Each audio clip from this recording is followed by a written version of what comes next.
estamos de regreso. En últimas fechas se ha desatado una serie de especulaciones en México sobre la comunicación que ha mantenido la presidenta mexicana con el presidente electo de Estados Unidos sobre la supuesta obligación que nos impuso Donald Trump para parar el flujo de migrantes a Estados Unidos y la exportación de fentanilo, bajo pena de imponernos el 25% de aranceles a todos los productos mexicanos que se exporten al vecino del norte.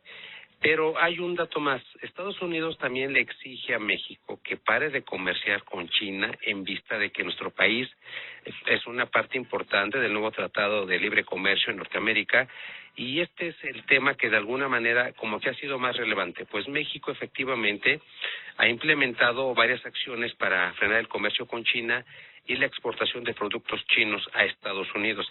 Y para platicar de este tema nuevamente tenemos en la línea telefónica al consultor Rafael Ramírez. ¿Qué tal, Rafa? Buenos días, gracias por acompañarnos. Buenos días, muchas gracias. Gracias, Rafa, te agradezco muchísimo el tiempo.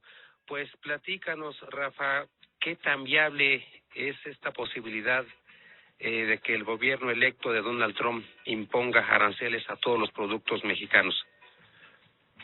Mira, esta imposición arancelaria de el presidente electo Donald Trump es recurrente. Hay que pensar desde cuando fue su administración que también tuvimos esa amenaza, ¿no? Especialmente como una herramienta de presión para México y para Canadá. Hay dos conceptos que ellos están trabajando mucho, que es la migración y el aspecto comercial, como tú lo mencionabas al principio, ¿no? Con Asia. Pero este acuerdo se tiene desde el 2020 y que parcialmente la viabilidad de imponer aranceles no se ve razonable. ¿Por qué? Porque como sabemos todos, esto se firmó para durar la duración de 16 años, ¿no? Y tú lo sabes y lo hemos platicado, que entró el día 1 de julio de 2020, que se somete, ¿verdad?, a revisiones, a consultas cada 6 años. Ahora nos va a tocar en 2016 verlo. Yo te quiero comentar que en este sentido el TECMEC ha impulsado la economía de los países, de los 3 países, y tiene la experiencia de 20 años en este rubro, ¿no? Entonces yo creo que siento que no se va a dar esto en esta parte. ¿Por qué? Porque te quiero comentar una cosa jurídica. Nuestra Constitución, ¿sí? Se deriva, y la pirámide dice que son leyes y tratados y tienen la misma jerarquía. No puedes violar ninguna de las dos. Ellos tienen su Senado, ¿verdad?, con Congreso, todos. Hay que respetar todo eso, ¿no? Pues yo creo que siguiendo con esto, yo siento y hemos analizado aquí en la consultoría que no va a ser posible. Las presiones están altas en los dos rubros que hablamos de migración y comercialización. Claro, es importante, Rafa, lo que comentas. Esta nueva versión del Tratado de Libre Comercio de Norteamérica, pues tiene 4 años. Nos hemos beneficiado muchísimo. La cercanía geográfica de los 3 países firmantes de Norteamérica, pues ha sido el factor más que relevante para entablar negociaciones, para fomentar el comercio y demás. Entonces, este tipo de amenazas como que sí nos desequilibran un poco. Yo comentaba en el segmento anterior que cuando se empezó a dar el anuncio, el peso se cayó. Decía yo, es que ya no existe el superpeso de hace un par de meses, no sé, de junio, julio para acá. La moneda como que ya empieza a tener cierta desestabilidad a raíz de este tipo de declaraciones. Y si a ello le sumamos, Rafa, digamos, la explicación que nos da la presidenta de México de cuál fue el sentido de las llamadas con Donald Trump. Trump dice una cosa, Sheinbaum dice otra cosa, por ahí el primer ministro de Canadá también da su versión, y él ha manifestado de alguna manera que desea seguir únicamente el tratado con Estados Unidos, no con México. Finalmente, son temas, Rafa, que yo platicaba que son importantes y que están en la agenda nacional.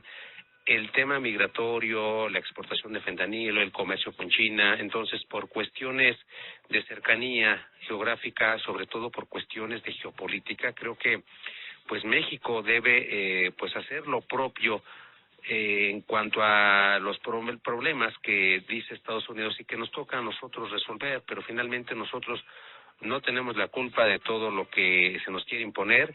Comerciar con China, pues no es nada malo. Aquí hemos platicado que México tiene la libertad de comerciar con el país que desee. Sin embargo, por cuestiones geopolíticas, creo que ese es el descontento de nuestros socios, Estados Unidos y Canadá. Pero al margen de todo este tipo de motivos, Rafa, yo quiero preguntarte, en tu opinión, ¿cuál es realmente el fondo de este problema con Estados Unidos y cómo podemos solucionarlo? Mira, continuando a lo que tú acertadamente mencionas, el problema subyacente está relacionado con la percepción de desigualdad en los términos laborales y comerciales, que son muy repetitivos, pero México está trabajando en eso. Y con sus socios, que son pues Estados Unidos y Canadá, han presionado para garantizar el producto de fabricación que cumpla con todos los estándares, principalmente en el salario y el contenido regional. Yo te quiero mencionar que en particular el sector que más da más ingresos a los países en esta parte y más competitividad es el sector automotriz. Siento yo que para solucionar esto hemos visto que en primera parte debemos de cumplir con el TECMEC. Debemos de seguir alineados y trabajar fuertemente en el compromiso laboral, que te quiero decir que te está dando, pues ya vemos los aumentos salariales que te han dado en varios años, ¿sí? Y el contenido regional, que se está respetando, ¿verdad? En lo cual nos conduce a una tensión comercial. Pero, sin embargo, todos los industriales están trabajando sobre esto, todas las asociaciones están impulsando. El otro punto que hemos visto es la desgestión de mercados. No tenemos que estar parados o depender de Estados Unidos o Canadá. Tenemos que ver cómo un principal socio comercial, que es Estados Unidos y Canadá, más Estados Unidos, pues tenemos muchas veces mencionan ahora los 5 continentes, ahora ya está mencionando 7 continentes, ¿no?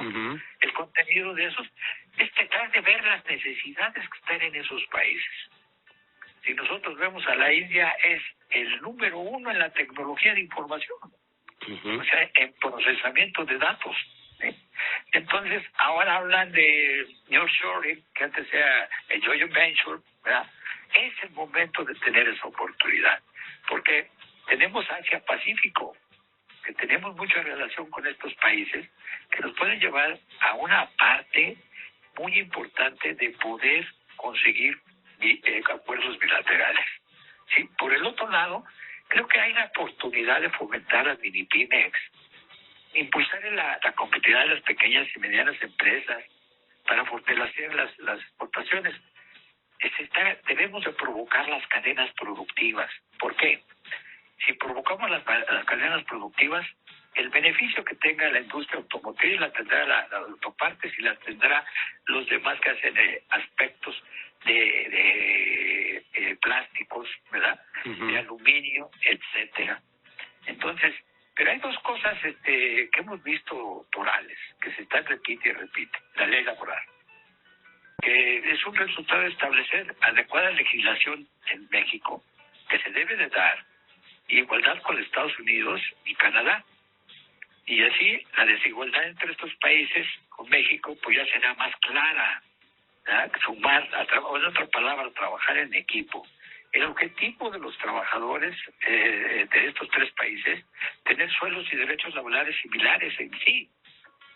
¿Sí? Así también crear paneles de arbitraje para solucionar los conflictos, que están muy abiertos los sindicatos, los empresarios. Los empresarios son una cosa importantísima, porque pues son generadores de empleo, son generadores de bienestar. Yo hablo siempre de 5 puntos, ¿no? ¿Por qué un empleo te da bienestar? Pues porque tienes un salario digno para tu familia, ¿no? Segundo, porque tienes un derecho de salud. Tercero, porque tienes un derecho de una casa habitación. Y una parte que apreciamos todos y lo apreciamos en todo momento es el aspecto de cuando nos vamos de vacaciones, pues tenemos un apoyo por parte del empresario, ¿sí? La prima vacacional. Pero un punto muy importante, que todos en mayo nos ponemos muy contentos, que son las utilidades.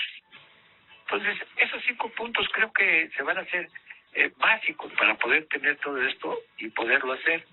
Entonces yo pienso que dentro de la coalición del reconocimiento se debe de incluir la parte relativa a la propiedad intelectual, que lo está haciendo muy bien México, en patentes que está también, en certificaciones y en otras más que lo está haciendo. Creo que nuestro país está apoyando en diversos rubros el aspecto. Puedo poner un ejemplo, paquetería. Para darle a las minispymes la obligación de llevar a cabo todos los acuerdos, ¿no? Y lo están respetando con las normas, que puedo mencionar varios, ¿no? Pero yo creo que con esto, creo que vamos a encontrar ya vimos el problema, el cómo podemos solucionarlo. Pero abrirnos, porque tenemos la facilidad para poderlo hacer. Y quiero decir una cosa muy importante. Los mexicanos somos muy buenos, somos muy inteligentes, tenemos talento, pero aparte somos muy competitivos. Exactamente, Rafa, coincido contigo. Creo que no tanto el fondo, sino la finalidad de este tratado, como cualquier otro, es respetarlo, es que México se ciña a los lineamientos que ya firmamos y que como Estado mexicano estamos obligados a cumplir. Es un tratado que tú señalabas correctamente, que ya fue firmado por el Ejecutivo Federal, ratificado por nuestro Senado y ahora forma parte del ordenamiento jurídico mexicano, incluso a nivel constitucional. Entonces, eso le da la importancia al tratado que como Estado debemos respetar.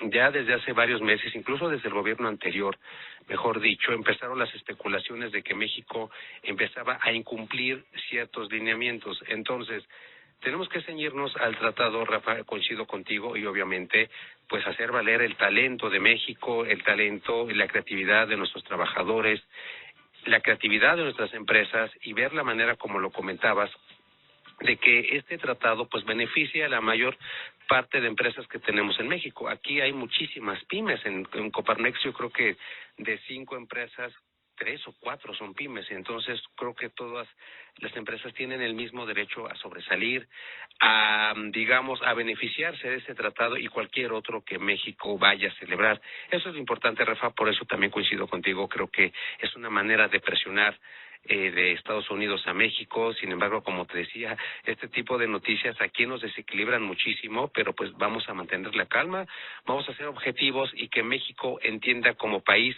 que debemos ceñirnos a ese tratado. Y bueno, Rafa, en el supuesto de que en enero se nos haga válida esta sanción de la imposición de 25% de aranceles a nuestros productos, ¿cuál sería tu propuesta, Rafa, en ese escenario para rescatar los productos mexicanos en caso, como te comentaba, de que Donald Trump realmente cumple esa amenaza arancelaria? Sí, mira, yo creo que debemos estar muy atentos y tanto los empresarios como el gobierno deben de sumarse en una unidad que respalde realmente todo este gran beneficio que está teniendo México, con gran respeto, con gran responsabilidad y a verlo con mucha paciencia, pero con mucha disciplina. En este caso de amenaza arancelaria, podríamos decir que incluir diversificar nuestros socios comerciales, como te comentaba, ¿no? Buscar acuerdos con mercados emergentes, economías desarrolladas para reducir la dependencia de Estados Unidos, ¿no? Hacer la promoción del valor agregado que estamos dando los mexicanos, invertir en innovación, en tecnología, para hacer que los productos mexicanos pues sean más competitivos. Y una cosa bien importante, que sean difíciles de sustituir. ¿Por qué? Pues hay que registrarlo, hay que enseñarnos de que todo lo que hacemos nosotros, hacer un registro de propiedad, ¿sí? Y buscar esa problemática que debe haber, que lo hacen muchos países, que sean difíciles de sustituir, ¿no? Claro. Pero también debemos de haber incentivos internos, brindar el apoyo a todas las empresas exportadoras, dentro de subsidios, que se den subsidios para poder. Y una cosa, pero muy importante, es la capacitación y el acceso a financiamiento para adaptarse a cambios comerciales. ¿Por qué en otros países apoyan tanto a las empresas? Pues para que busquen bienestar y vayan creciendo y muchos empresarios reinviertan todas sus utilidades para seguir adelante, ¿no? uso de los mecanismos del TECMEC debe de activar algunos paneles de solución de controversia que están establecidos. Pues ¿para qué? Para proteger a las exportaciones mexicanas ante posibles aranceles que se vayan a dar dentro de las reglas del tratado. Pero te quiero mencionar dos cosas muy importantes. Decía, la industria automotriz, dentro de los cambios que se han dado con Estados Unidos, yo veo el problema así, ¿no? Estamos en 62.5, ahora estamos en el 75 en el contenido regional de automóviles. ¿Esto qué quiere decir? Pues que estamos trabajando en los dos sentidos que nos marcan ellos, ¿no? También el 70% de los vehículos que están integrando hay acero y aluminio que provienen de esos tres países para considerar origen de esta región.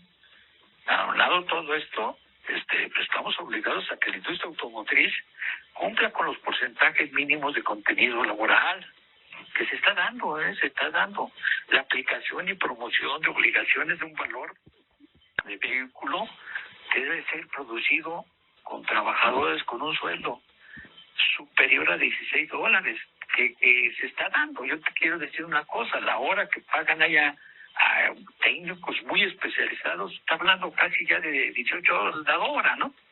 O sea, pero creo yo que vamos por un buen camino, pero sí provocar y que los empresarios que siempre ponen todo su talento y todo su, pues ahora sí que su dinero, vamos a decir, en sus inversiones, para ser más productivos, para buscar más el desarrollo y el bienestar de los trabajadores y pagando los impuestos correspondientes, ¿no?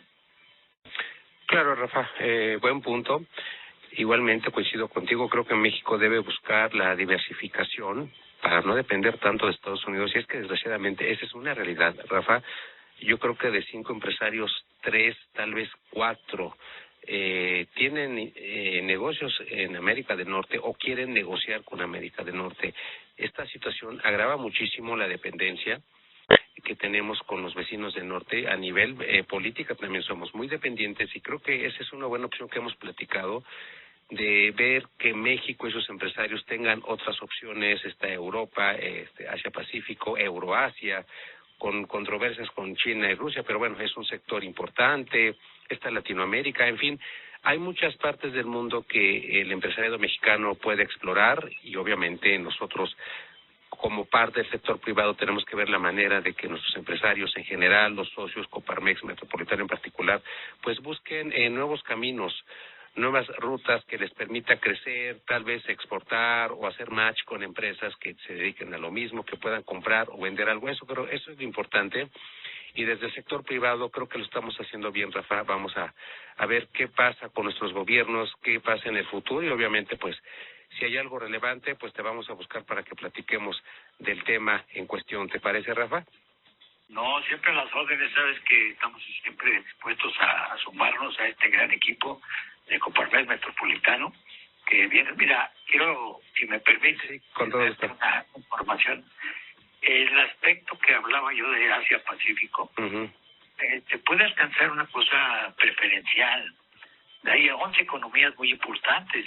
Está, por ejemplo, Chile, Estados Unidos, Japón, Malasia, Nueva Zelanda, Perú, Singapur, Vietnam, que tiene una economía tremenda, y Canadá. Entonces tenemos eso. ¿Qué pasa? Hay que, ¿cómo dicen? Hay que proporcionar el atractivo de México con destinos de inversiones, inversión directa, y la generación de empleos. La posibilidad de colocar productos alrededor de cerca de $150,000 millones en este sector. Hablando de esta parte, ¿no? O sea, creo que es un buen acierto que han tenido los empresarios conjuntamente con el gobierno.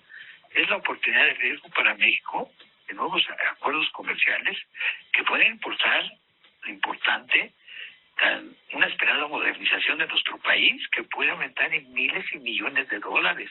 Y eso que va a hacer, pues con lo que piensa siempre Coparmex Metropolitano, pues buscar el bienestar del trabajador y de los empresarios y de toda la gente para hacer vivir cada día mejor.